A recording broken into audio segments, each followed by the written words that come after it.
bloque ce projet de loi? Pourquoi bloque-t-il les investissements au Canada? Je pense que quand il est question de sécurité nationale, les gens doivent agir au-delà de leurs affiliations politiques pour agir pour le bien des Canadiens. Le député de Saanich Gulf Islands. Merci, Monsieur le Président. Ce débat ne porte pas sur le mérite de C-34, mais plutôt sur l'utilisation de l'attribution de temps. Par principe, je vais toujours voter contre l'attribution de temps puisque c'est ici qu'on doit débattre des projets de loi. Beaucoup de députés en Chambre ne sont pas membres du comité de l'industrie et moi, j'ai une opinion très tranchée sur la question de la sécurité nationale et la question du C-34. Je ne pourrais pas en débattre parce que on utilise encore le bâillon. Le gouvernement Harper a eu recours à l'attribution de camp à maintes reprises. Les libéraux ont dit qu'ils ne le feraient pas et maintenant, c'est ce qu'ils font la plupart du temps.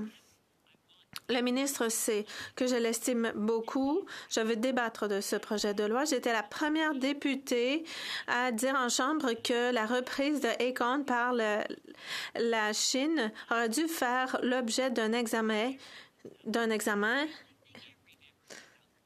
Et je pense que tous les députés à la Chambre ont le droit de participer au débat et l'attribution de temps réduit ce droit à néant.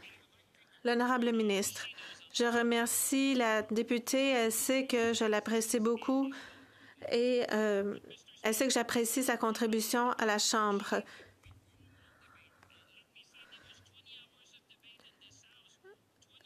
Nous accueillons favorablement le débat. 20 heures de débat ont déjà eu lieu. 44 témoins ont été entendus. 11 réunions de comité. Je suis d'accord. Nous devons tenir un débat, mais à un moment donné, il faut agir. Ma collègue du NPD a raison. Les conservateurs, systématiquement, ont recours à des tactiques dilatoires pour éviter qu'on progresse avec l'agenda législatif du gouvernement.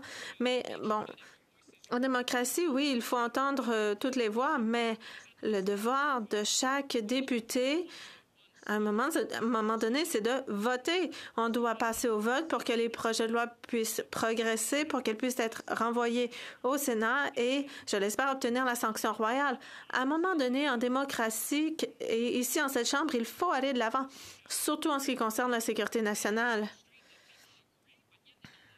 C'est difficile pour moi d'expliquer à l'industrie aux Canadiens que nous sommes tous d'accord, mais que les députés ne veulent pas voter.